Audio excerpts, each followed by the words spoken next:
we're in Committee Room 1 at City Hall. I would ask for an approval of the agenda. If, Debbie, maybe you could just move approval of the agenda?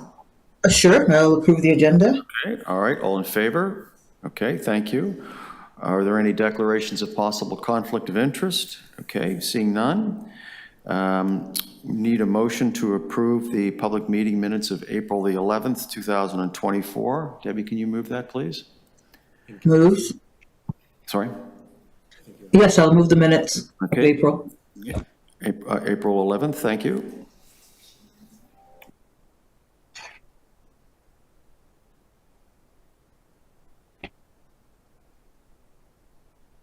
Okay, we now look at the,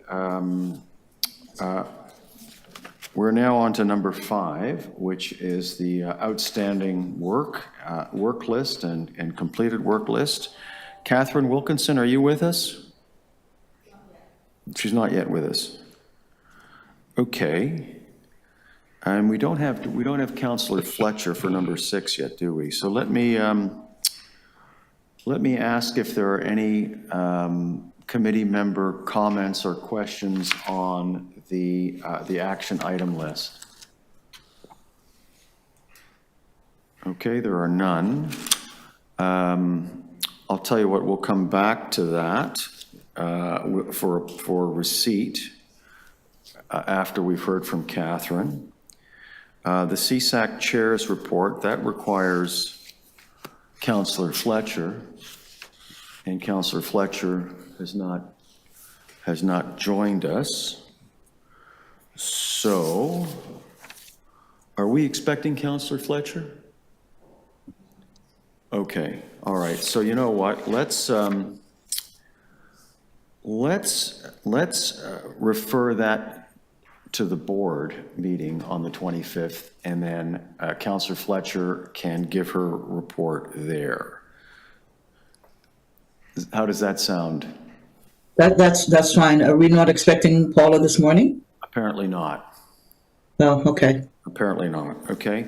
Yeah, that should be fine. There's a number of things we want to discuss around the violence prevention classification piece, but we can do that at the board meeting. Okay, so we'll Debbie, you can move deferral, please, and then I'll move deferral to the board meeting of to the board meeting or to the next TSC. I think to the board meeting of June 25th, because this would, I think, would go there anyhow. Anyways, that's fine. Yes. Right. Okay, thank you. Okay, all in favor? Okay. And then we have the... I was just quickly going over the matters arising, and no, I don't think I have comments on anything that's listed here right now. On the action item list? On the action item list. Okay, but we do have a deputant, so we'll just, before we move to receive that, we will wait till she's available, and then we'll come back to that. On the Chief Operating Officer's report, we have a presentation planned. Nadia? So through the chair, I have oral presentation on 7A, and 7C, we have a PowerPoint presentation by Al Britton and his team. Okay, so please proceed. So thank you, Chair Campbell. The Q1 2024 Operational Performance Report provides the committee with a comprehensive overview of TCHC's achievements and challenges over the past quarter. Our overall vacancy rate has remained steady. Yep. Just a second, Marcel, you are logged on twice because we can see your camera, and then we can see you twice, and it's bouncing back to us in an echo.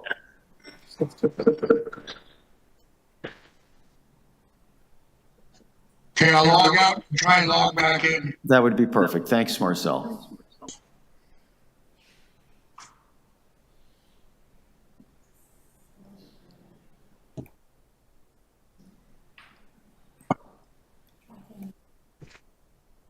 Okay, that should be fine. You've logged off the second, and just if you could just mute your microphone, and then we'll carry on with Nadia's report. Okay. Thank you.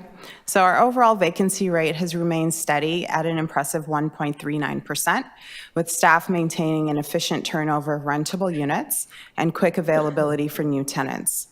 The achievement highlights the dedication of our regional operations teams, particularly the building staff and tenant service coordinators. We've also made significant progress in reducing the number of rentable vacant units. Between Q4 2023 and Q1 2024, there was a decrease of 52 units, representing an 8.04% reduction. This success is largely due to improvements in our choice-based offer process and the maintenance required stage. Notably, the completion rate of these units within 60 days improved to 64% in March 2024, up from 40% in December 2023. In terms of non-rentable vacant units, we have 1,826 units, an increase of 89 units from Q4 2023. This increase is mainly due to ongoing revitalization projects, with 84 units attributing to these efforts. Arrears remain a critical area of focus. In March 2024, we achieved a 98.3% collection rate for rent and parking charges. Despite this, residential and parking arrears grew by 4% compared to Q4 2023. Of note, the increase occurred in January alone. This rise is typically seen in January due to the end of holidays and the completion of annual rent reviews, and mirrors the percent increase of 3% experienced in January 2023. To address this, we've implemented several strategies, including early intervention measures and supporting tenants with their annual reviews to prevent loss of subsidies. A significant challenge we face is obtaining the notice of assessment for annual reviews. We are assisting tenants by referring them to free tax clinics and hosting additional clinics in TCHC buildings. We're also exploring partnerships to provide broader access to income tax filing support. We're already seeing the results of our efforts with a significant decrease in arrears at the beginning of Q2. The report also outlines the changes to the arrears collection process being piloted in June and July of this year, with a full implementation plan for later on in the year. Moving to client care, in Q1 2024, client care handled over 124,000 calls, a decrease of 4,398 calls, or 3.4% compared to Q4 2023. The main resident line saw the largest decline, correlating with a 7.5% drop in demand maintenance work orders. Overall, the decrease in call volume allowed us to improve average wait times by 19 seconds, representing a 17% improvement. Service levels and abandonment rates also improved by 2%. In terms of community safety, we have a CSU year-end RAPA presentation coming up, which will go into detail on any trends. Regarding pest management, in Q1 2024, the number of demand pest treatments decreased by 2,649 treatments compared to Q4 2023 due to improved vendor management and focused treatments. However, we anticipate an increase in treatments as we focus efforts on formerly contract managed buildings. These highlights demonstrate our commitment to continuous improvement and proactive measures in managing our operations, with the goal of better service delivery and support for our tenants. We recognize there are some areas requiring focused attention and improvement, but would also like to recognize the work of the frontline staff and management teams supporting our communities every day, both directly and indirectly. I'm happy to take any questions from the committee.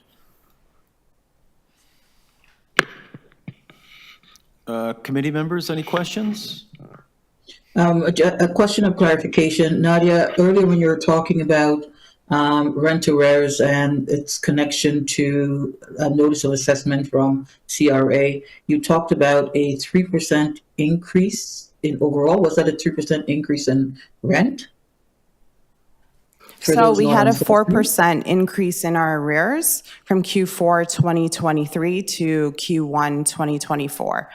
So there is an annual rent increase that happens in January, so it's typically 2%, but the arrears is typically linked to non-payment, post-holiday catch-up as well, tenants trying to catch up with their paperwork in terms of their notice of assessment. I see. And is that usual 2% rent increase across the board, including those on rent geared to income? So through the chair, yes, annually there is, and it's a nominal increase for our tenants, but there is an increase of rent year over year. Thank you. Interesting. I never knew that. So I don't want to take up a lot of time, but how does that work with rent geared to income? If we have a particular percentage that we stick to? So through the chair, I'll ask our Director of Business Operations, Lindsay Viets, to speak to that. Thank you. Through the chair, there has been in the past couple of years, and we expect in the coming years, an increase in the minimum rent amount that tenants can pay. So that does impact our overall revenue expectations. So they go up a little bit, and then we of course see what we would call a guideline increase for market rent tenants.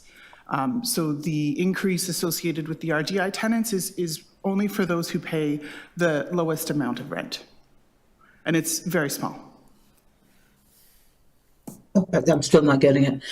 So what is the percentage of income are those on RGI expected to pay? So through the chair, the RGI amount is 30% of gross income. Generally, it depends whether somebody's on benefits, but generally it would be 30% of gross income. That was what I thought. So then it means that 2% increase, that means that they now pay 32% of the income? The 2%, through the chair, the 2% increase applies to market rent tenants only. And we have seen a small, I don't have the percentage off the top of my head. I can get it for you though, Director Douglas, offline, that applies to only the very minimum rent amount. Has been a small incremental increase for net new tenants around the ones that pay the lowest rent. Sorry. Okay, so I get that the 2% happens to market rent. Yes, that was my first that's question. correct. So Yeah. it does not apply to rent geared to income. But I'm not understanding how we can increase those on RGI if 30% is our ceiling. How do we then put in an incremental increase on RGI rents, regardless of where income comes from, benefits or employment or a mix of both? Right. Folks, is through the chair, folks who are already paying rent, that's grandfathered in, and then net new tenants who are coming in at the very lowest amount. There's a floor that the province sets that's associated with the lowest amount of rent you can pay, and that is the amount that increases. I see, in dollar amount, not percentage amount. That's correct. Okay. Yes, important piece of information. Apologies. Okay, yeah. Thank you. Any other committee members with questions? No? Dean, did you want to say something? I just wanted to note that call-in user 1 has joined the meeting, and call-in user 1, can you identify who you are?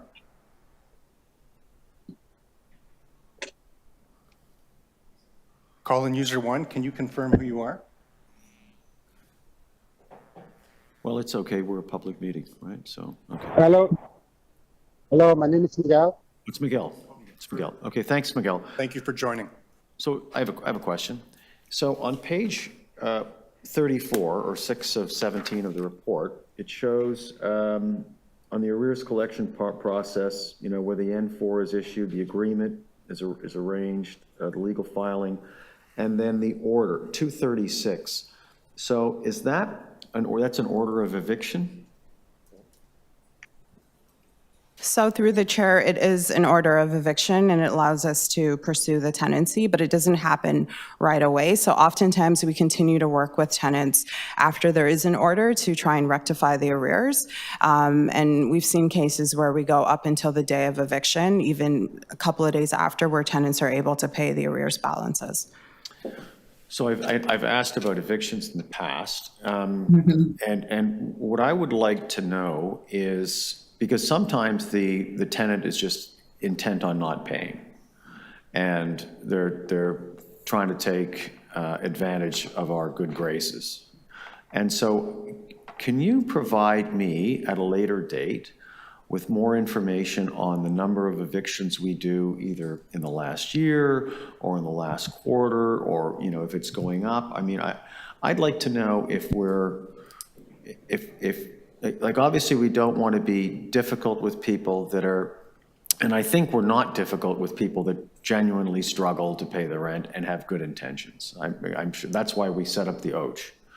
And so, but I would like to know, you know, how often we go to that length of forcing an eviction for, you know, non-payment of rent. So through the chair, happy to bring that back and incorporate it into future reports as well. Right. Or even just, that would be fine, or even just so that can be presented, you know, when I raise that again, as I probably will. Okay, all right, thank you. And then the other question is I looked at the client care and the tenant call volume, and it's really staggering. 124,000 calls, even though it was down, 124,000 calls over a 90-day period. And so that's roughly 1,300, almost 1,400 calls a day, which is almost a call a minute. So, you know, I think, and we've obviously shown some improvement there. How many people do we have working in the call center? Because obviously those calls are it's not a call a minute. There's a lot of calls between 9 and 5 and so on. So how many people do we have manning the call center? So through the chair, I see John Anka, our Senior Director of Business Operations, is joined us. I'll ask him to answer that question. Through the chair, in the client care center, there are a total of 40 call center agents. And when we do our schedule, we do anticipate the volume of calls that we anticipate to come in. So most of the call agents are scheduled between 7 a.m. and 6 p.m. when we receive upwards of 90% of our calls in the call center. And how does that call volume compared with, well, it's going to be a fraction of 311. I mean, do we look at the number of people we have at the call center and our response rates and compare them to 311 Toronto? Through the chair, I haven't been involved in any direct comparison, but I'm happy to take that on and report back to the committee. Okay, thank you. I mean, I think that would be interesting to know, sort of like the number of calls and the number of people we have working on it and compare it to 311. I mean, I'm certainly pleased to see, you know, the work that we've done, and it is a staggering amount of calls, and I imagine, and they're always, you know, they're often complicated calls that have to be dealt with. So, okay, thank you. And through the chair, I do want to point out that not all of those calls are TCHC tenants. So it does support some internal administrative processes. So it's staff calling to set up a vendor record or vendors calling as well. And so there's some admin pieces that also contribute to the numbers. But absolutely, it's a high volume. Thank you. Okay, so we'll move on. John, if I may? Yes, Debbie. Just one other question. And I think I asked the same question last year. Why is it taking upwards of 3 months to prepare units for rental? And I think you mentioned 60 days, Nadia, which you saw as an improvement. So through the chair, there are a variety of factors depending on the condition of unit when we receive it. Oftentimes we receive units in a relative state of disrepair or items remaining in the units, and so we have to dispatch vendors. Depending on the type of repairs required in the unit, we may have to replace the kitchen, cupboards and things like that, so we have to actually order things in. So that oftentimes delays the process. We also have challenges where we're engaging with next of kin in situations where a tenant may have passed away. So wanting to ensure that we provide the next of kin the time to come and get the items. And so there are a variety of factors. Some units turn over quite quickly. Those happen to be on the rarer side. And so the individuals that are leaving the units have either been there for a while, or there might be another mitigating circumstances why they're leaving the units. And so happy to take you on a tour to actually show you kind of the state of some of the conditions of the units, because they're quite challenging at times to turn over. So I would say the majority is just being able to get the appropriate vendor in to make the repairs, and aligning it with the timeline and ensuring that the contents are removed. So that typically contributes to the delay. Would love to join you on a tour. Is 60 days your target time, or what's your target in terms of best time? So through the chair, our target is 60 days. We're just over 60% in achieving that at this point, which is an improvement, but we want to continue to get there. So the actual maintenance process, there's a 60-day target. There is an administrative process associated with the units getting turned over to the city. That's on top of that. But I do think that there's opportunities for improvement on the 60-day turnaround time on the TCHC side. So that's what we're focusing on. Okay, thank you. Any further questions from directors? Okay, all right, seeing none, we're going to move on to item B, the tenant funds for common areas, the report, and we have a deputant online, Catherine. Catherine Wilkinson. Hang on. Morning. Morning. I actually had a deputation on the action item list. Yes, we noted that. We had started, I guess, before you came on. If you would like to go back and do that, you can certainly do that right now, and then you can make your comments on the tenant funds. I absolutely would. Okay, go ahead. Okay, so I wanted to talk about the action item list. I just wanted to make, can you hear me? We can hear you. Okay. We can't see you, I just but we can wanted hear to you. make an actual option. There's a couple of new items have been placed on the action item list by other committees, so not by Tenant Service Committee members. And that's action item 4. There is an item from the Governance Committee from November regarding employment opportunities as it relates to revitalization. And that request was about 5 months ago. And it appeared, I guess, last month for the first time. And then the other item specifically was action item 3.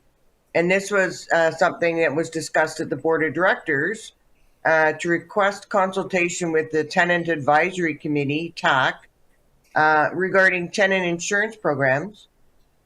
And this was from a board meeting held 8 months ago. So as we know, as committees, that the annual work plans are adopted for board and committees, with other committees and the board adding items to the Tenant Services Committee list. It actually increases the committee's agreed upon work plan. So it's like, here, we're going to make some work for your committee, we've decided. So this has never happened before. This is a new practice, and that's why I'm flagging it. So an action item list is created by committee members, not by management. And it's based on issues, as you know, that you raise as directors, that you'd like some more information or reports with agreed upon timelines. So my suggestion is perhaps legal staff can bring forward action item referral suggestions from neighboring committees or the board at an actual Tenant Services Committee meeting, so that as the directors of that committee, you can consider if that item fits with your work plan and whether or not they would like additional information about this item. And if the TSC agrees, then they would place it themselves as a committee on their own action item list. So under point 3 specifically, under the corporate insurance renewal, I attended that board meeting where this item was discussed, and have since rewatched the video just for clarification. And the action item is following consultation with the TAC, the Tenant Advisory Committee, management to bring a report to the Tenant Services Committee on tenant insurance and opportunities to increase participation in the tenant insurance programs that exist. There was a robust conversation, some of you may recall, around the need for tenant content insurance and the lack thereof. The board does not usually put restrictions on tenant feedback. So it seems prescriptive to tell tenants you only want to hear from them about programs that exist. You know, the majority of tenants may not be familiar with the existing programs. And by restricting tenant feedback, it prevents tenants from recommending other opportunities or pathways to securing content insurance that may not already exist, but could be worthy of consideration. It has always been a concern for me that Toronto Community Housing does not provide statistics on the number of floods on our properties. I would venture to say they happen almost daily. Some are more severe than others, impacting one unit, impacting 5 or 10. And sadly, most tenants, if you ask them, have actually had multiple floods. So, Chair Campbell, I recall you indicated at the board meeting it would be costly to provide content insurance for 50,000 tenants. I don't disagree. However, that does not mean we should not be considering all affordable options that would benefit both parties by offering offsetting costs, so at the end of the day, all tenants would have content insurance, thereby reducing costs to repair for the landlord. Please note, this was a recommendation that was in the minutes of the meeting. It was not a motion. So I'm not asking you to undo a board motion. I'm asking you to reconsider this recommendation. I am asking this committee to remove the words from the action item from programs that exist of the tenant insurance consultation with the tenant advisory committee. So I'm not sure if you understand that, so I'll just recap it. Okay. Not prescribing that we can't talk about anything unless it exists, to allowing the tenants to have that open conversation to Catherine. bring back information to the board. Okay. Thank you. Thank you, Catherine. Okay. Just bearing in mind that this is an action item list, this is just information for receipt, and this is a report following up an earlier discussion that's going to come back to us in the fall. So this is not an item for us to take action on, it's information, and so this is only for receipt. No, it's on our action item list. It's on the action item list, which is an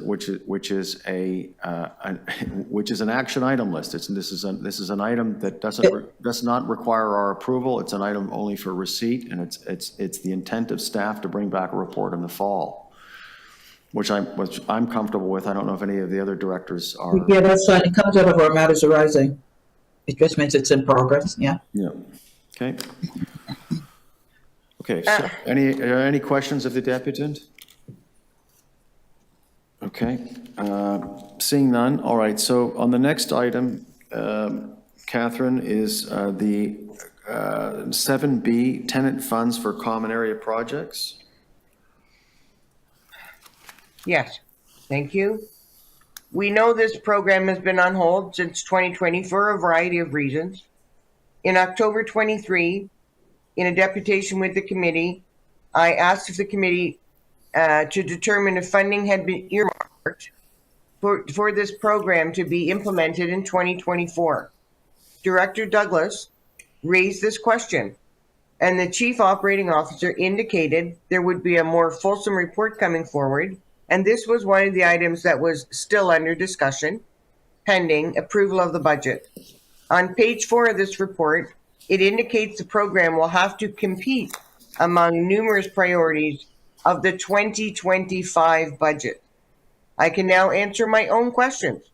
No, Catherine, funding has not been approved for this item. And yes, Catherine, the program will be delayed another year. So this takes us to a 5-year delay in the program. So it begs the question, how long is too long for tenants to wait for an engagement program to be implemented? We know that the former PB capital funding items had an $8 million budget that was put on hold. And so Toronto Community Housing created another funding bucket called the Tenant Action Fund with approximately $880,000 portfolio-wide for community purchases This included tenant identified priorities, whether it's benches or televisions or exercise equipment, gardening, etc. So tenants can apply for up to $1,000 a month each month. In addition, another fund called the KBAR, the Confronting Anti-Black Racism Center Community Fund, was also created at $5,000 for a one time per year to promote diverse, inclusive, and equitable environment. So Toronto Community Housing, as you know, has been recently hosting consultations on tenant funds for common area projects. So this is the former PB. And so this will now be a third funding program. So what types of things are eligible, the maximum funding request, how often, use of vendors, how long does it take to get approved, etc. This has tenants asking, how many funding programs do we need? Should Toronto Community Housing be considering consolidating community funds into a one-stop tenant funding program? And why, I don't understand why we're not having that conversation with our tenants now. Surely there are several benefits, and even to the corporation, for doing this. So, you know, how many common area items does the community need? Is one park bench enough? Do they need more? It's unclear who the various stakeholders are that will be designing this tenant funding program. I don't know why they're not identified working with the tenants. And the length of time this process is taking is frustrating for tenants. It begs the question, why does it take years when there's a necessary change to the tenant engagement system or tenant engagement programs to come to fruition?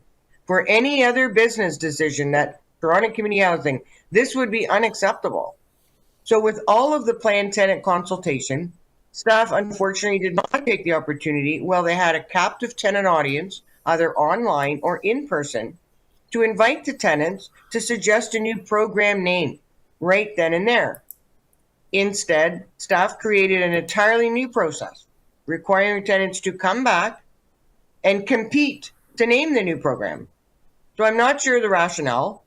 This is the kind of thing we should be consulting tenants on. Perhaps staff thought this would be fine. I'm not sure. Maybe ask the tenants as we do these things. So can I also add that tenants are oh so very tired of surveys. Please make them stop. Tenant volunteers continue to dwindle. This is a red flag and is an indication something needs to change in the way tenant engagement is considered and delivered. Thank you. Thank you, Catherine. Questions of the deputant? I just want to say thank you to Catherine for continuing to raise these issues. It would be good to hear from staff in terms of some of the concerns that have been raised. Okay, thank you. Nadia? So through the chair, happy to respond generally. So the program formerly known as participatory budgeting was put on hold as per the deputant, I believe a couple of years ago. We did have the amount in the 2024 budget, but because the program was still on hold, it wasn't part of the final submission. And I think the board members can appreciate, we wanted to ensure that we had resources available for many other areas in the business. However, we plan to submit it as part of the 2025 submission. And so I think the characterization that we would be competing for that, I don't know that that's accurate, but we are absolutely working with the city tenants because we've come back a couple of times on this. And I do want to acknowledge that the engagement process has taken longer than we hoped it would. This was to be wrapped up last year, but I believe that we're well underway. And we plan to continue to have conversations with TAC and other groups to land at the ultimate model. Ideally, it would be one funding model where tenants could access the funds. So that's still a possibility, I would say. Just one clarification. The board's concern was around the name of participatory budgeting. Because this is not a participatory budgeting. This is a fund so tenants can identify things that they want to purchase for across the communities within TCHC. Participatory budget is a whole different process that will engage all of TCHC budget spending and not just a fund for tenants. So I don't recall the board asking for the fund to be put on hold. We asked you to change the name so it was more accurately reflecting exactly what that fund was doing and what the tenants were doing, so that we weren't given false expectations to tenants in terms of how much say they have over TCHC's overall budget. That's my recall of that conversation. So I'm very surprised to hear that once again, 2024-25, that this tenant engagement fund or whatever it is that is called has been put on hold. So through the chair, I don't believe it was put on hold at the Tenant Services Committee. It was a conversation related to some, and again, I don't know if it was in camera, this was before my time, but it happened through BIFAC and some concerns related to the participatory budgeting program. That's what initiated the investigation and review of the program. Okay, thank you. Absolutely, the name participatory budgeting being challenging was discussed at Tenant Services Committee, and since then, we've no longer referred to the program as participatory budgeting. But it was on hold before that happened, so I don't want to create any confusion, so I apologize if there was confusion. But the review was underway before the discussion of the name at this table. So thank you for that clarification. I think that's why it's important for these things to come to the board so that we're all on the same page, regardless of which committee we sit on. Any further questions from directors? So I have a question. So Nadia, where is the money going to come from? And is the money intended for all types of buildings, townhouses, as well as high-rises? Or is this primarily a high-rise endeavor, or does it include townhouses? And will it be based on a sort of like a dollar figure per resident amount?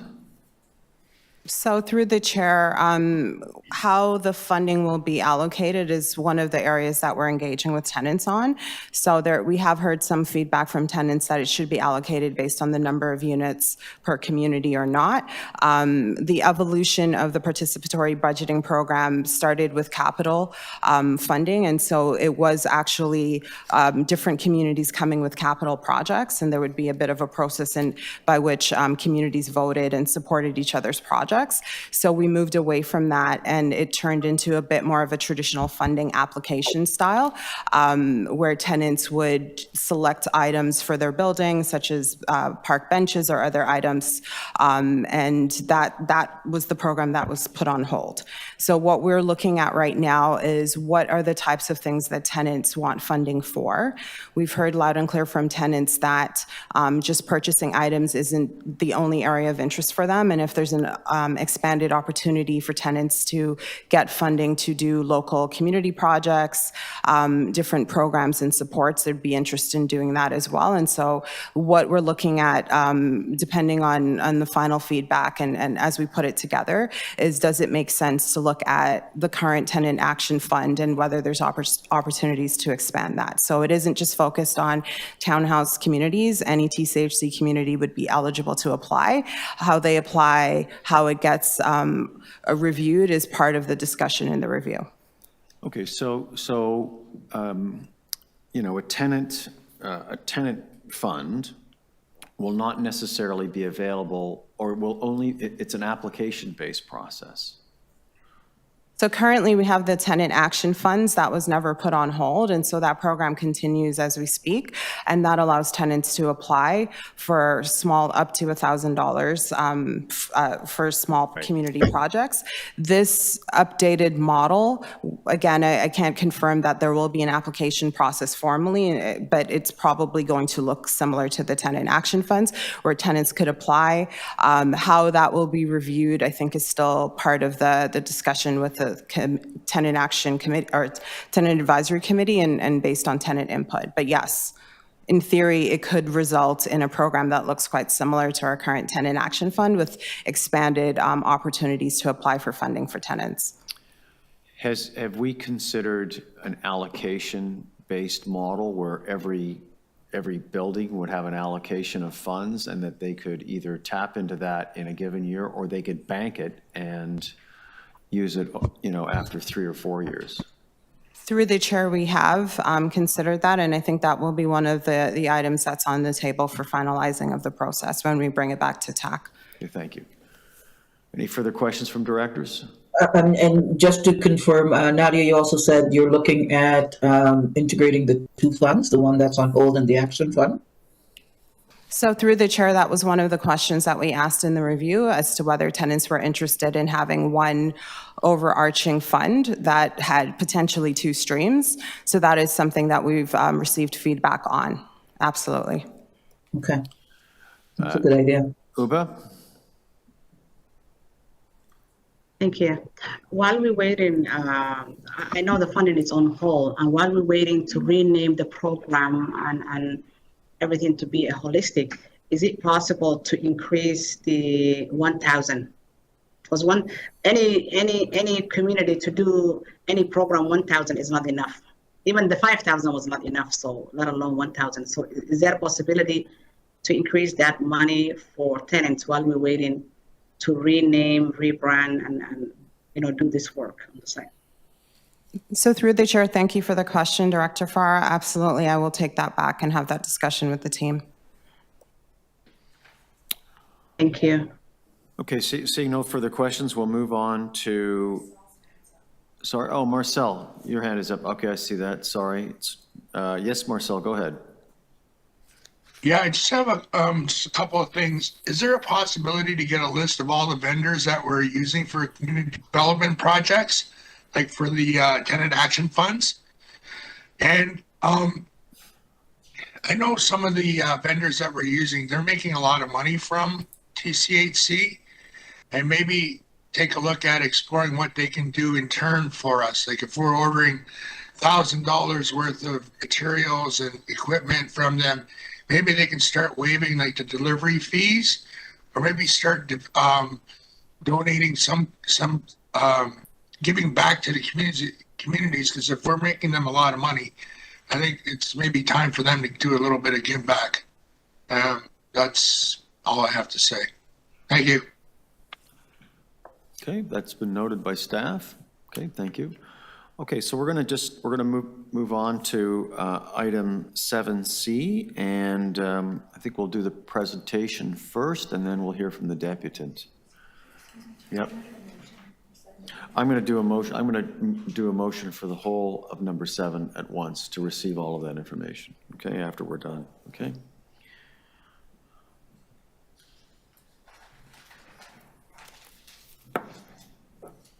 Good morning. Good morning, Chair Campbell, and good morning, members of Tenant Services Committee, President CEO Sean Baird, and members of ELT. It's a pleasure for Mona Batoni, our Senior Manager of Corporate Services, and myself, Al Britton, the Acting Senior Director of the Community Safety Unit, to be here today to talk about the 2023 year-end report for the Community Safety Unit. By way of background, if I can just sort of take a moment, CSU is mandated to provide a report, a year-end report to the Toronto Police Service Board. And in doing so, we found years ago that that report never came through any of our own boards or subcommittees.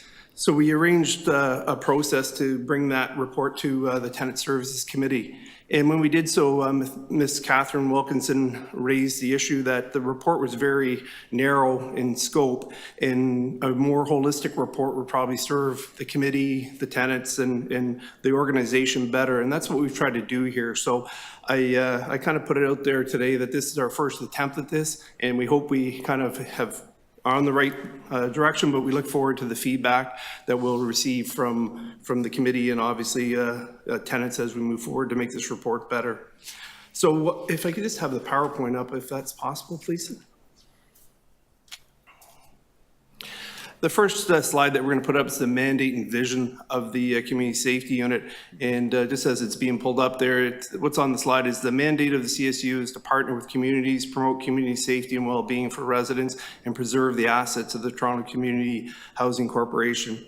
In short, the way I like to say it is that CSU is the safety and security provider for Toronto Community Housing. And I really stress this, that the law enforcement agency of record is the Toronto Police Service. And we work very closely with the Toronto Police Service, but they are the the law enforcement agency, and we are the safety security. And our people do have law enforcement powers, but we definitely follow the lead of the Toronto Police Service when it comes to law enforcement processes and policies, but we are the safety and security agency of record. Next slide, please. The next slide is just our structure. This is a quick overview of all the aspects of the community safety unit. Obviously, the one that most people would see would be the special constables in the front end. They're the ones that respond to the calls, perform the directed patrols, and basically are in the public's eye. We also have our parking enforcement officers who receive complaints. Will also do proactive patrols of areas where we know parking is an issue, where people are taking parking spots of tenants. And obviously, we have to either do enforcement, education, or whatever's required in those areas. The next is our field intelligence officers. This is a fairly new program. And the field intelligence officers are highly trained individuals who work with our front line and work closely with Toronto Police. And what they do is they will look for trends, patterns. Years ago, we kind of realized our special constables work to a certain level. Toronto Police will start at a different level because of the different mandates. Our field intelligence officers try to bridge that gap, and a lot of times that's patterns and issues that will arise. One mischief will turn into 5. When the pattern's put together, it's something that really has to be looked at a more at a deeper level, and our field intelligence officers do that. They're highly trained with our video surveillance system, and they work with Toronto Police when major issues occur, and they try to put together sequences of events that quite often have led to successful arrests and prosecutions for Toronto Police based on the skills of these individuals. We have our dispatch operators, which we're going to talk a little bit later about dispatch. We've identified some issues that need to be addressed there with times for call dispatching, but our dispatchers work at 90 Wildcat, and they receive the calls and they process the information to the frontline special constables for purposes of attendance at calls. Our community safety advisors are highly trained individuals that perform our safety audits. They'll go to a building and look at it from a CPTED lens. CPTED is the acronym for Crime Prevention Through Environmental Design. And they'll look at the building from a lens of the lighting. Is that proper? Is the garden out front of the trees properly cut that people can have a sight line for safety and et cetera? They look at a lot of different aspects, and they come up with reports that are then generated for the operational staff to follow the recommendations with either more, cutting of the shrubs or enhanced lighting, or in some cases with our SBM where more cameras are installed. Our field supervisors are kind of self-explanatory. They are the supervisors in the field and provide the support for our frontline staff. Obviously, hold them accountable and make sure that we're performing according to our policies and procedures. The managers and senior managers in the position that I hold, we're here obviously to provide the overarching structure for the unit and the support and the guidance as we move the unit forward. Next slide, please.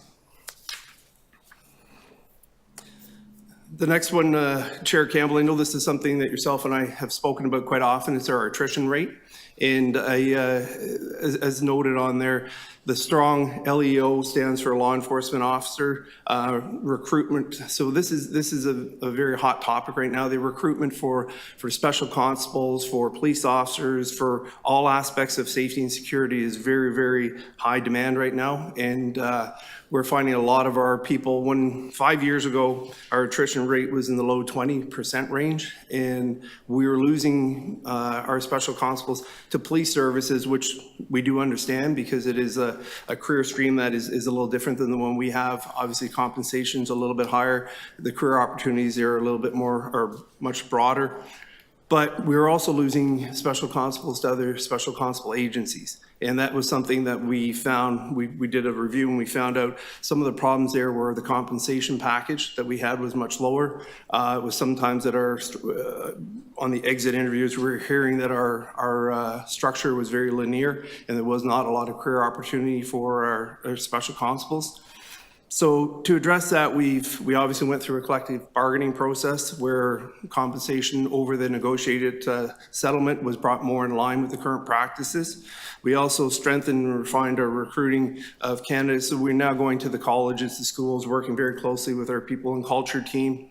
And we've developed career paths and opportunities internally. We now have developmental opportunities at the acting ranks for staff to work at the next level if successful in the process for a short period of time to gain the experience.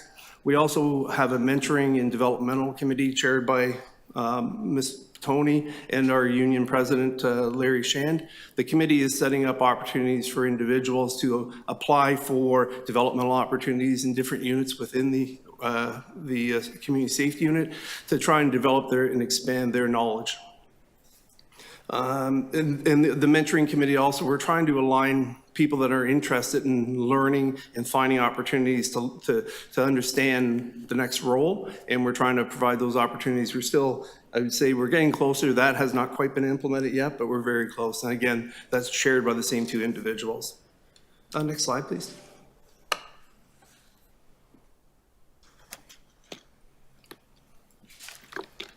This next slide is just more of a breakdown. I don't want to take too long with it because it could be quite a while, but I did kind of cover it in the overview, but I'll just highlight a couple of the duties that I think are very important. So our special constables respond to calls, but they also do proactive patrols, and I think that's really important to understand that our special constables, when they're not answering calls for service, they're expected to be in the buildings, walking, to be highly visible, to be relationship building with tenants, to basically understand the inner workings of each of the communities that they're assigned. Our community safety advisors, again, I've touched on the SEPTED audits. They also are part of the safety protocols and meetings post-incident. So if an incident occurs, a violent incident occurs in the community, our community safety advisors will be in the community for an extended period of time. They'll work with site staff, they'll work with programs, partnerships, and regional staff to try and provide a safety plan for that community. They'll also hold safety meetings and walks post to find out what we can do to better provide services. And our field intelligence officer, I'll just pass. I think I explained them fairly well earlier. So next slide, please. Calls for service. This slide is a slide that gives you a snapshot of the number of calls that our special constables attend. Overall, our special constables were attended and handled 68,393 calls for service.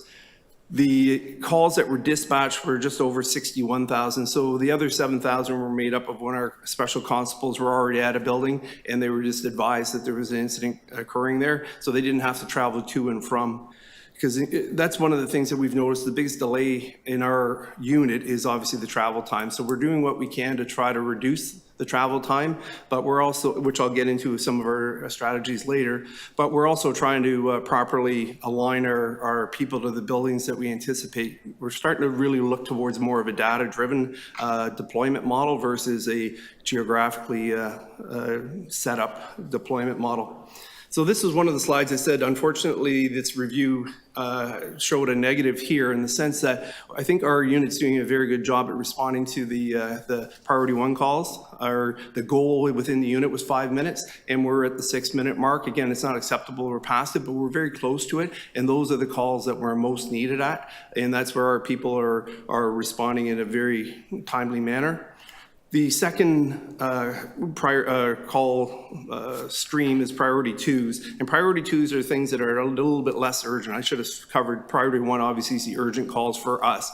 It would be where we're assisting, Toronto Police need assistance, because again, the high priority calls, the shootings, the stabbings that are truly the mandate of Toronto Police, but our people will go and assist with video downloads and any other site security that we can provide.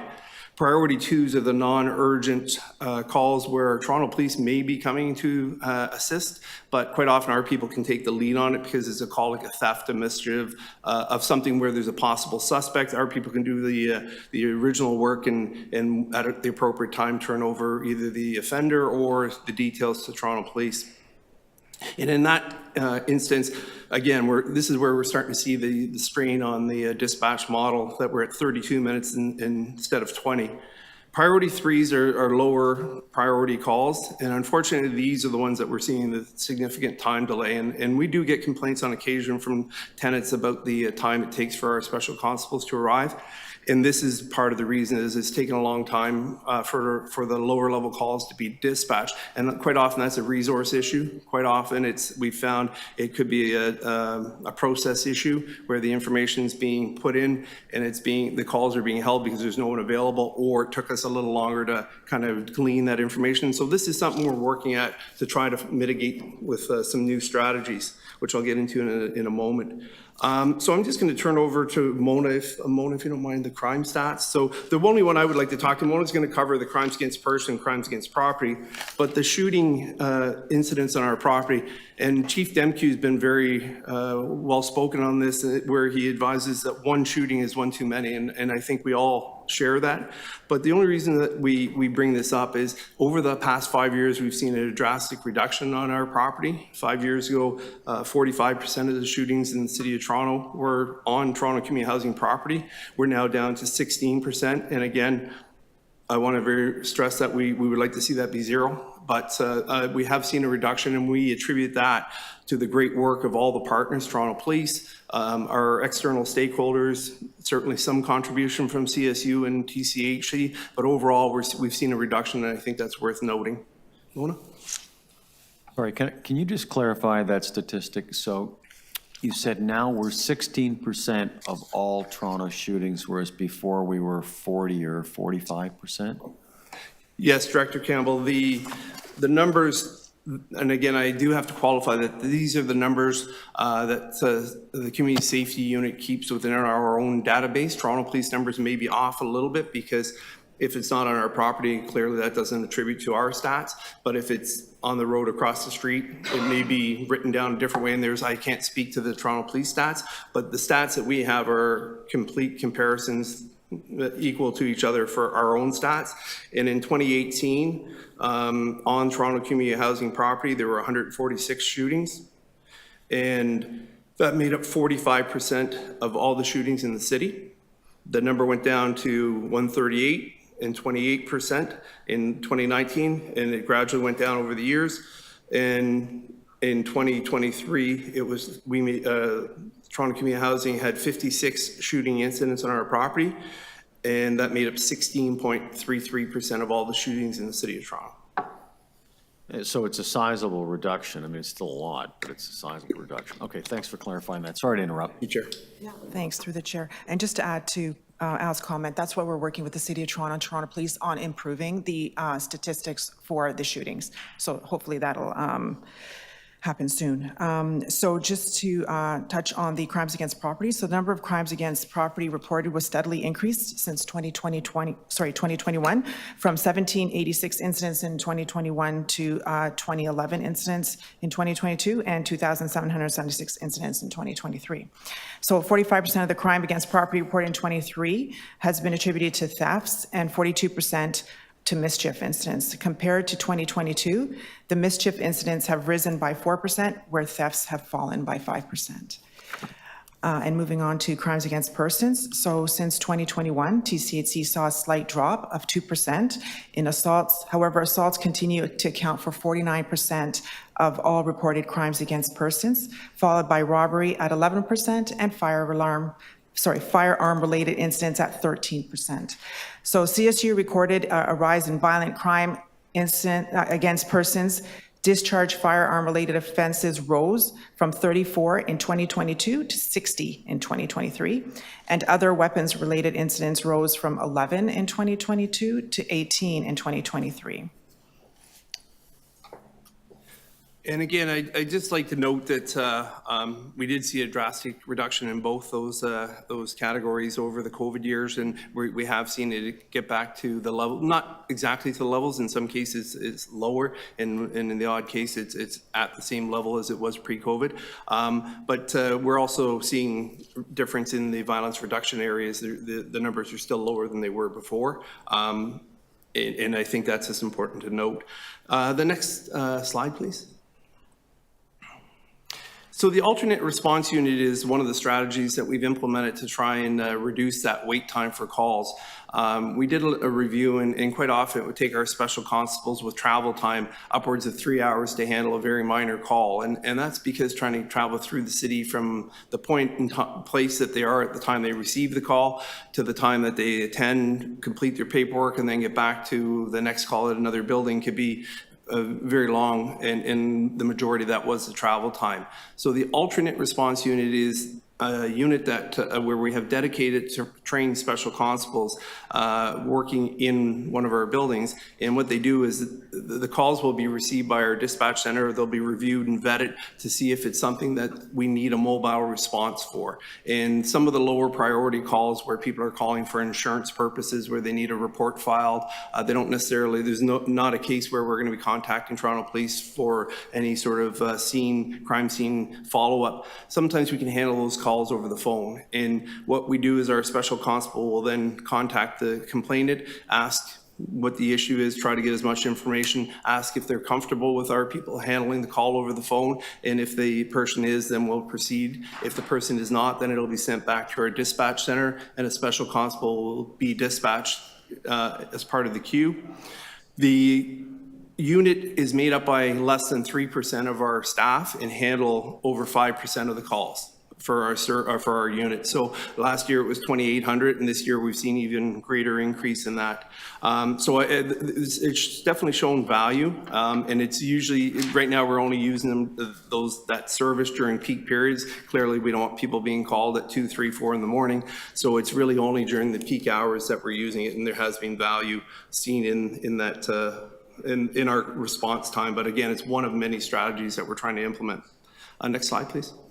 The next is the parking enforcement, and the numbers in parking enforcement have gone down a little bit. We were at 26,000 tickets last year, and that's for the 7 parking enforcement officers that we currently deploy overall over our 4 platoons. And on average, and this is an estimate because some of the fines are higher than others, but on average at $30 a ticket, the revenue generated for the city is just under $800,000. Our parking enforcement is currently now fully staffed, and we anticipate increases because we receive complaints. It's one of the higher priorities from our tenants, that the need to have our parking enforcement out there and either ticketing cars that are offending or having them removed pursuant to the parking bylaws. Quick question, how are our parking rates set, our parking fine rates set? Do we set them, or are they set by the city, or how is that done? They're set by the city chair, and we follow along with the same rates as the city. So they've just gone way higher. They're up to like $75 now. That's a big ticket for somebody who's, living in our units. Yes, Chair, and just on that, we do try education first. All of our parking enforcement officers right now they have all the computer technology available that they can look up through the home system to try and track down the owner of the car within the building before they issue a ticket. If it turns out that the person's not that it is somebody on our property, then the ticket will be issued because we have no more tracking mechanisms. But if it is tenant-based, the education is the primary focus. Okay, thank you. The next slide, please. This is our last slide, and we just think it's important. I mean, our people work hard every day, and again, the unit itself has its challenges, but we're definitely making great strides through a lot of the good work. And I think it's important to highlight that we recognize our staff internally, and as does the Toronto Police. And we've had sessions where we issue recognition coins for performance that's very high. Last year, we recognized 20 of our staff. We've recognized several of our security staff as well. And on occasion, the COO and CEO come on and hear of the stories of the work as well. And I think it's very important to understand that that great work does not go unnoticed by management and is appreciated. The only other part that I just wanted to mention for the unit, for the first time in the history of the organization, the special constables that had more than 20 years service as the special constables as a special constable. We're recognized by the Governor General of Canada with the Peace Officer Exemplary Service Medal. And those words are key because the service has to be exemplary. It has to be people who have performed at least 10 years in the front line and that has dedicated their time to the safety and security of our tenants. And I'm very proud to say 12 of those people received that medal last year, and I believe we have another 10 slated for this year. So based on any questions on that, we're certainly open to any questions, Chair. Okay, so I think before we open it up to committee members, I'm going to ask Catherine Wilkinson for her deputation. Good presentation, by the way. Thank you very much. Thanks for all that information. It's very easily digestible. Catherine, are you there? Indeed. One moment. It takes a minute to click unmute and start video. Okay, yeah, thanks so much for that report. Chair Campbell, just a reminder that the deputation policy for Toronto Community Housing requires that your stakeholders' deputations be heard in advance of reports. And the intent is to allow the boards and committees to consider that stakeholder feedback before receiving or approving reports from management. And so that didn't happen in this instance. So we haven't received the report, and we haven't received the report or discussed the report. The report's before us. Yeah, John, I think what Catherine is suggesting is that we listen to deputation first, and then we hear from staff. Okay, yep, the point's taken. Go ahead, Catherine. Thank you so much, Chair. I still appreciate you. You know, Toronto Community Housing, I really appreciate Al Britton identifying this issue around parking enforcement. It has been a bone of contention with me for many, many years. Well, Toronto Housing is responsible for cleaning, upkeep, snow removal, and maintenance and repairs of our parking facilities. This can be in the millions and millions of dollars. That money takes away from funding our buildings for tenants to keep our housing stock in a good state of repair. The CSU employees are under the Toronto Community Housing budget, issuing these tickets to the tune of $785,000 generated with all of that money going to the city. I do think the time has come to have a conversation again, especially now, to see if there may be an opportunity to enter into a cost-sharing arrangement to offset some of these extraordinary costs to upkeep the parking facilities. From the funds generated from all parking expenses, which would include those where there's parking in fare routes or accessible parking. So I'm not sure what training our community safety advisors and special constables have that allows them to, identify vulnerable tenants, ensuring their rights and dignity are upheld. I know that the special constables, they're not social workers by background, nor crisis workers. And, just like the Toronto Police Services uniform, when a special constable appears at a tenant's door, particularly a vulnerable tenant's door, it can be a frightening experience. That tenant may have had traumatic experience in the past. They may feel like they're being targeted or discriminated against. And we know that statistically, 40% of our tenants live with mental health issues and 43% of tenants live with a disability. Toronto Community Housing only has records if a tenant filled out paperwork indicating they need assistance in the event of a building emergency. There has got to be a way for this organization to find a workaround. To this day, Toronto Housing still does not know their tenants well enough and understand as a result, they can't modify the service to meet the needs and accommodate our tenants. This information would help ensure that tenants are accommodated based on their individual need every single time staff or contractors interact with that tenant. For example, you would not ask a tenant with a disability to crawl under their sink and shut off the taps. So, the community safety unit is not an extension of Toronto Police Services or Toronto Fire Services. And as you know, I'm also a former special constable and actually a police dispatcher. So I don't understand who is dispatching the community safety unit to attend every emergency call that the Toronto Fire Services or Toronto Police are attending on our properties. I mean, both agencies have immediate access to appropriate staff should they need them to attend. The CSU, working with Amazon on a strategy to address minimizing package thefts in our buildings. We know at this committee we've had this conversation years ago as a direct result of the CCTV lobby cameras being discontinued portfolio-wide and the significant impact this has had on tenants. So to the CSU, I'd say that this was a lost opportunity for you to sit down and work with tenants and staff and to brainstorm around potential solutions, but including tenants in the conversation. To suggest that tenants travel to another location to pick up their parcels is short-sighted and not a one-size-fits-all solution for all. Appendix 1 of the list of Catherine, safety can you, I'll give you another 30 seconds, please. Okay, how CSU responded to them. As recipients of the services in the community safety unit, the tenants have spoken. The tenant survey shows 50% or less of tenants are satisfied with CSU service. A 2% increase in satisfaction is an indicator change is needed. Last sentence. Tenants look forward to the community safety review coming forward so we can all discuss it, being presented to the Community Safety Advisory Committee on November 18th from the city. Thank you. Thank you. Questions of the deputant? I have a question, Catherine. How long were you a special constable?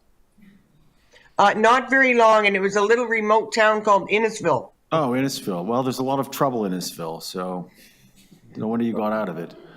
Okay, thank you for the deputation. Thank you. Okay, questions of staff on the report on the CSU? Just one question. Oh, sorry. Apologies, Debbie. There is another deputant. My mistake. Sorry. Miguel is on to make a deputation. Good morning. Can you hear me? Good morning. Yes, we can hear you, Miguel. Thank you. Okay, great. I want to make a disclaimer. Hear me speaking. I'm not speaking as a tenant rep. I'm here speaking as someone who lives at 220 Oak Street, and TCHC is my landlord. So this past Saturday, we have another shooting in Regent Park. That's very sad that it has happened again.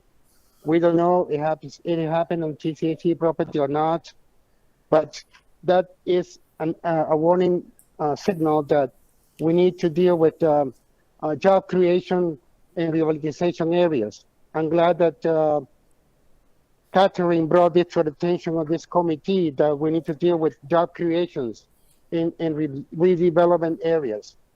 I want to also go on the record that I have submitted my deputation making 3 important recommendations for the CSU. Number 1, I want to highly recommend that our CSU officers are equipped with body-worn cameras. It's an item of my request to this committee for the last 3 years. My second recommendation is that the CSU, in partnership with other organizations of the city, needs to develop a strong plan, a strategy to deal with noise bylaws violations in our buildings. Maybe the result of a huge number of people living with disabilities, mental health, physical disability, etc., etc. I'm for one, and someone who has mental disabilities. So, and my last and third recommendation is create a culture change that is so important, so that you guys are doing what is best for our community, not for what's best for your community organization. And that's my short deputation. I'm here 24 hours. You have a question, I'm glad to answer you. Thank you. Okay, thank you, Miguel. Any questions from board members of the deputant? Okay, no? All right, thank you.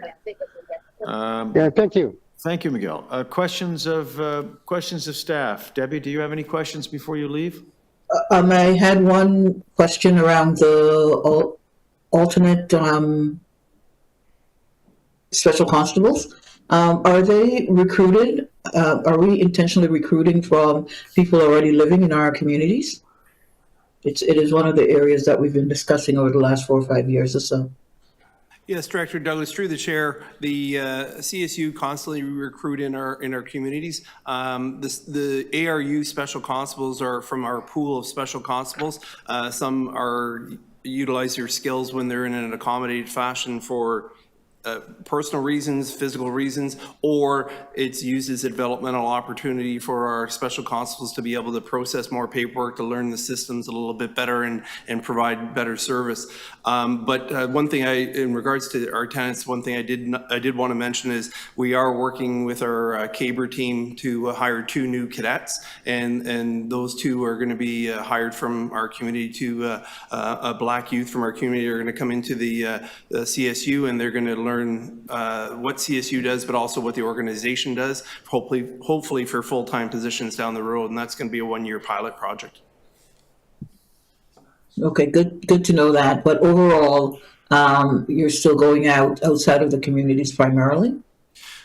Through the chair, Director Douglas, we're going within our communities definitely as our primary source. However, with the numbers that we're hiring and the checks that are required for the profession that the special constables are in, we have to broaden that search as well. So we are definitely open to outside the community as well. Thank you, Al.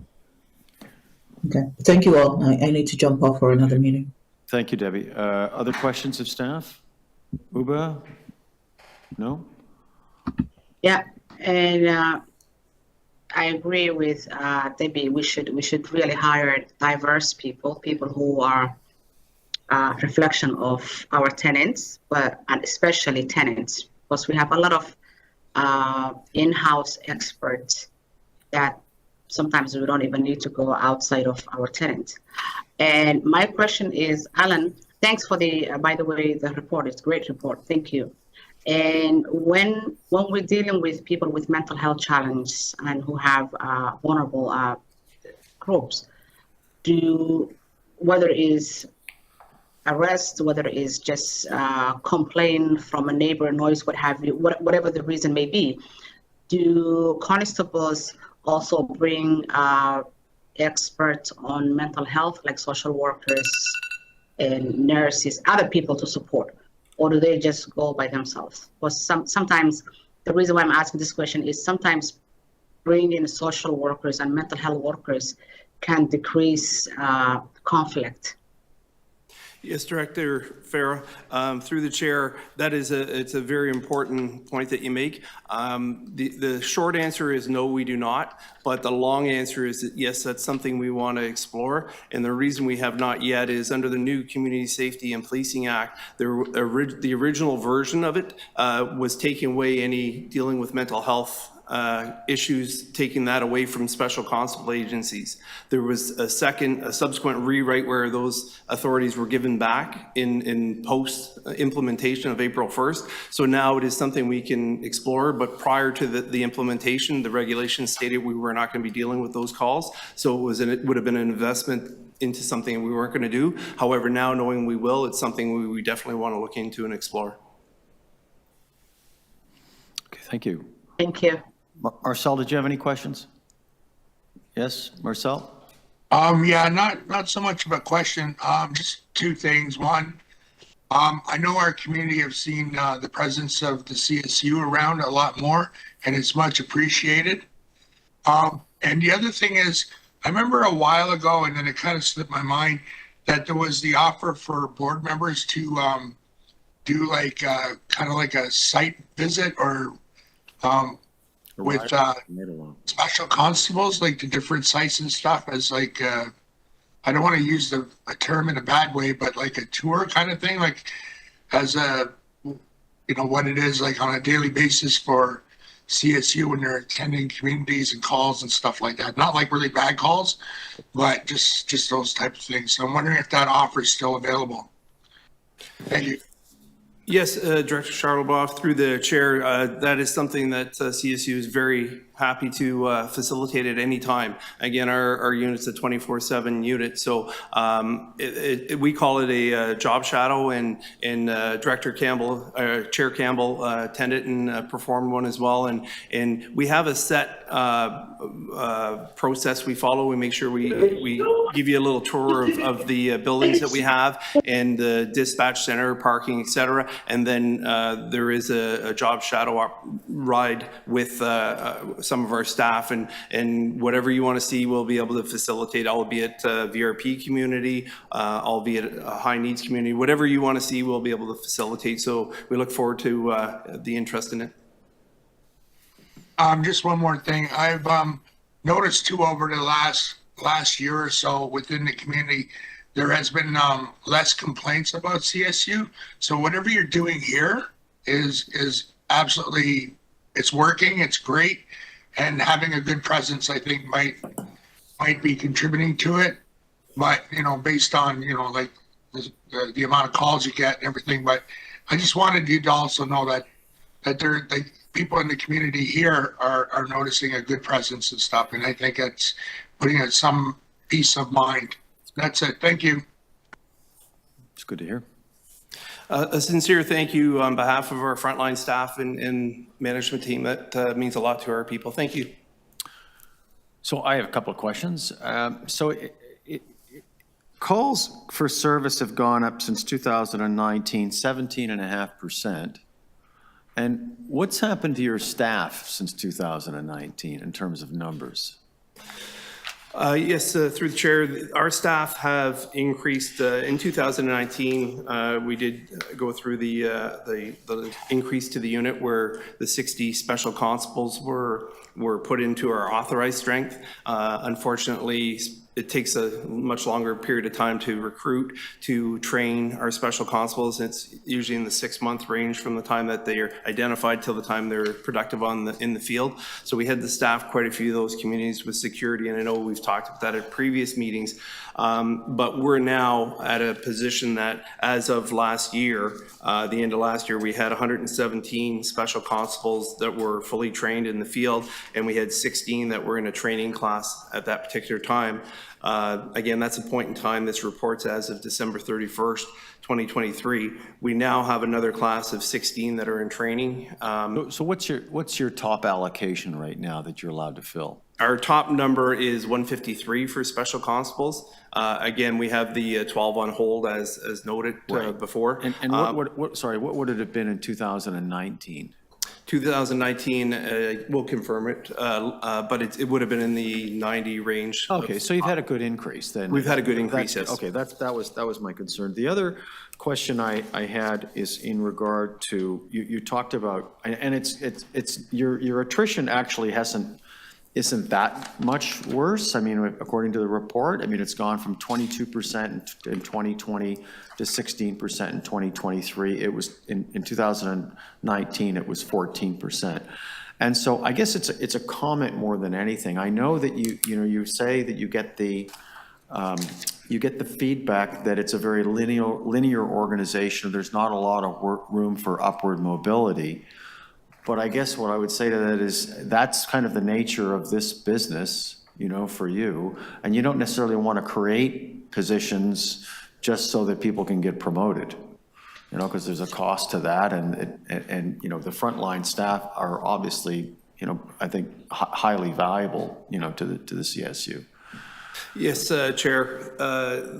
When I was referring to that, I was referring to 2018, before the structure changes. That was what we were being told on exit interviews, that people were saying they didn't have career opportunities. Again, the compensation package was significantly behind other special constable services. We've now are very comfortable in the structure we have. We've created areas for efficiencies, and I'll use our court bureau for reference. Our court bureau now has developmental opportunities in there. There's a supervisor in that bureau, and our review years ago found that we were only getting a small percentage of our court materials to court on time so they could be processed properly. A review after the changes, we're finding it's now at the 93% rate. So we've seen efficiencies through the structure, but we're also seeing developmental opportunities for frontline staff, as well as career opportunities for promotional opportunities. We've recently internally promoted three managers that went through the developmental opportunities as a manager. Before, they would have been excluded because they didn't have any managerial experience, but through the developmental opportunity, they were able to compete and be successful. So we've had 3 internal at the manager level. We've had upwards of, I'd say, probably 8 or 9 at the special constable to supervisor level. And one thing I would also like to mention, we've also been very successful at hiring 4 tenants that were interns with us over the years, that we've hired them. And I don't think that's in the report. I just wanted to respond to Director Douglas's point. Is we've had 4 interns that did such a good job, and then we're able to be successful and become employees in CSU. And how many people do we have in parking enforcement? There are 7 parking enforcement officers. Only 7? Only 7 at this time, yes. Sorry, yeah, go ahead, Mo. Oh, sorry. Yeah, I just wanted to add that even though we only have 7 parking enforcement officers, all special constables issue parking violations. Oh, okay, okay. Has there ever been consideration, to your knowledge, of turning over those lots to the Toronto Parking Authority? Because we're doing the work, we're writing the tickets, which is to the benefit of residents to get vehicles moved. They're in their spots in some cases, but we're doing the work, and the revenue is going to the city. Has there been any discussion about turning these into green P lots or turning it over to the Parking Authority?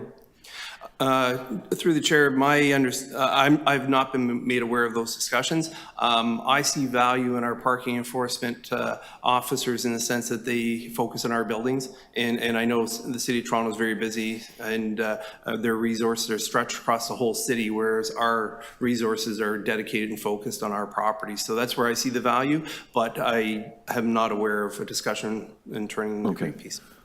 And lastly, what is your view, or what is the general perception by our tenants, and it's difficult for you to say, of our CSU versus the police?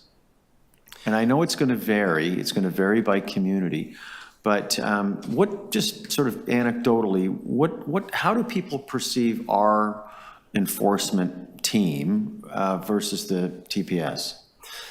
I believe, and this is from comments and through discussions with tenants, I believe our staff are seen to be safety and security professionals that come in that are there truly to protect the tenants. They see them, the tenants see our staff more often. Quite often they know them by name, and they're able to communicate with them at a level that they can ask questions and feel a little more comfortable. Having said that, Toronto Police do an outstanding job, but they're only in our properties on an as-needed basis. So I definitely see value. And if you don't mind, there's just one story I wouldn't mind touching on. We had, about a year ago, we had a special constable retiring. And during the retirement function, a tenant walked through, saw that he was retiring, went over and gave him a big hug and gave an impromptu speech about how that special constable saved her son 20 years ago. So that's the kind of connections that I see the value in. So you mentioned that a number of constables received awards for 20 years. What percentage of your group would have more than 5 years of service? Through the chair, I would say right now, the 5 years are probably, because 2019 would be that mark that we started the hiring. In a lot of the people that we do lose to police services are those people less than 5 years. It's kind of that mark at 5 years. A lot of people are now into their career here, and some do leave for sure. But I would say we're probably, and Mona, if I'm wrong on this, please advise, but I'd say we're probably at about 60% of more than 5 years. Good. Okay, got it. Okay, thank you. I don't have any other questions. Committee members, any other questions? No? Okay. Could I just have a motion then to receive the chief operating? Thank you very much again for all your time and answers to those questions. Great job. And I've got a motion from Marcel to receive the chief operating officer's report, 7A, B, and C. All in favor? Okay, that's received. And then we have, number 9 has been deferred to the next meeting. And number 10 is the community, so we don't, okay, so we're just going to receive this, number 10. Annual review, sorry? There's no change. No, there's no change, okay. So, motion to receive, are any questions on the Community Safety Advisor, Tenant Service? Oh, these are the charters, right? This is just the charters. Okay, so motion to receive these 2 items, please. Final 2 items from UBA. All in favor? Thank you. And then a motion to recess, a motion to adjourn the public session, and then we'll do the private session. Okay, thank you, Marcel. All in favor? Thank you. And then we're going to, what time is the, do we have for here? For the private session?